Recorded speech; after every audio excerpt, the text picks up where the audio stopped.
हर वर्ष मार्गशीर्ष मास में शुक्ल पक्ष की पंचमी तिथि को विवाह पंचमी मनाई जाती है। पौराणिक मान्यता है कि भगवान राम और सीता का विवाह इसी दिन हुआ था और इसी आस्था के कारण विवाह पंचमी पर्व मनाया जाता है।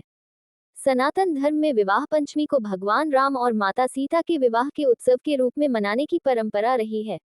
ऐतिहासिक दृष्टिकोण से भी देखें तो तुलसीदास ने रामचरितमानस के लेखन का कार्य भी विवाह पंचमी के दिन ही पूर्ण किया था। विवाह पंचमी की पूजा विधि। 1. विवाह पंचमी के दिन भगवान श्री राम और माता सीता का विवाह संपन्न कराया जाता है। इस तरह कराएं राम सीता विवाह। 2. विवाह पंचमी के दिन सबसे पहले सुबह उठकर स्नान करें और स्वच्छ वस्त्र धारण करें। 3. इसके बाद राम विवाह का संकल्प लें। 4. अब घर के मंदिर में भगवान राम और माता सीता की मूर्ति या चित्र की स्थापना करें। 5. अब भगवान राम को पीले व मां सीता को लाल वस्त्र पहनाएं। 6. अब रामायण के बालकांड का पाठ करते हुए विवाह प्रसंग का पाठ करें। 7. इसके बाद ओम जानकी वल्लभाय नमः का जाप करें। 8. फिर भगवान राम और मां सीता का गठबंधन करें। 9. अब राम सीता की जोड़ी की आरती उतारें। 10. अब भगवान को भोग लगाएं और पूरे घर में प्रसाद बांटकर आप भी ग्रहण करें। विवाह पंचमी की कथा। पौराणिक मान्यताओं के अनुसार सीता माता का जन्म धरती से हुआ था। कहा जाता है कि राजा जनक हल जोत रहे थे तब उन्हें एक बच्ची मिली और उसे वे अपने महल में लाए। वह पुत्री की तरह पालने लगे। उन्होंने उस बच्ची का नाम सीता रखा। लोग उन्हें जनक पुत्री सीता या जानकी कहकर पुकारते थे। मान्यता है कि माता सीता ने एक बार मंदिर में रखे भगवान शिव के धनुष को उठा लिया था। उस धनुष को परशुराम के अलावा किसी ने नहीं उठाया था। उसी दिन राजा जनक ने निर्णय लिया कि वो अपनी पुत्री का विवाह उसी के साथ करेंगे जो इस धनुष को उठा पाएगा। फिर कुछ समय बाद माता सीता के विवाह के लिए स्वयंवर रखा गया। स्वयंवर के लिए कई बड़े बड़े महारथियों, राजाओं और राजकुमारों को निमंत्रण भेजा गया।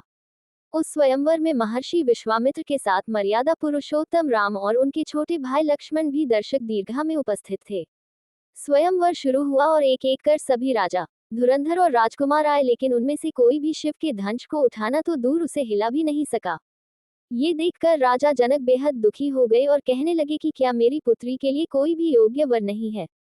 तभी महर्षि विश्वामित्र ने राम से स्वयंवर में हिस्सा लेकर धनुष उठाने के लिए कहा। राम ने गुरु की आज्ञा का पालन किया और एक बार में ही धनुष को उठाकर उसमें प्रत्यंचा चढ़ाने लगे, लेकिन तभी धनुष टूट गया। इसी के साथ राम स्वयंवर जीत गए और माता सीता ने उनके गले में वरमाला डाल दी। मान्यता है कि सीता ने जैसे ही राम के गले में वरमाला डाली, तीनों लोग खुशी से झूम उठे। यही वजह है कि विवाह पंचमी के दिन आज भी धूमधाम से भगवान राम और माता सीता का गठबंधन किया जाता है। विवाह पंचमी के दिन नहीं होते विवाह। हिंदू धर्म में विवाह पंचमी का विशेष महत्व है, लेकिन इस दिन कई जगह विवाह नहीं किए जाते हैं। खासकर मिथिलांचल और नेपाल में इस दिन विवाह नहीं करने की परंपरा है।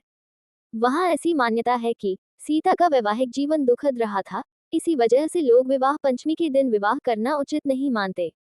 उनका मानना है कि 14 वर्ष के वनवास के बाद भी राम ने गर्भवती सीता को त्याग कर दिया था और उन्हें महारानी का सुख नहीं मिल पाया।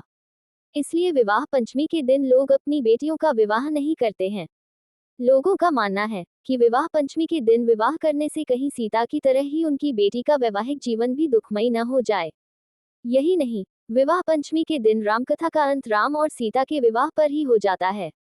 दरअसल दोनों के जीवन के आगे की कथा दुख और कष्ट से भरी है और इसका शुभ अंत करके ही कथा का समापन कर दिया जाता है।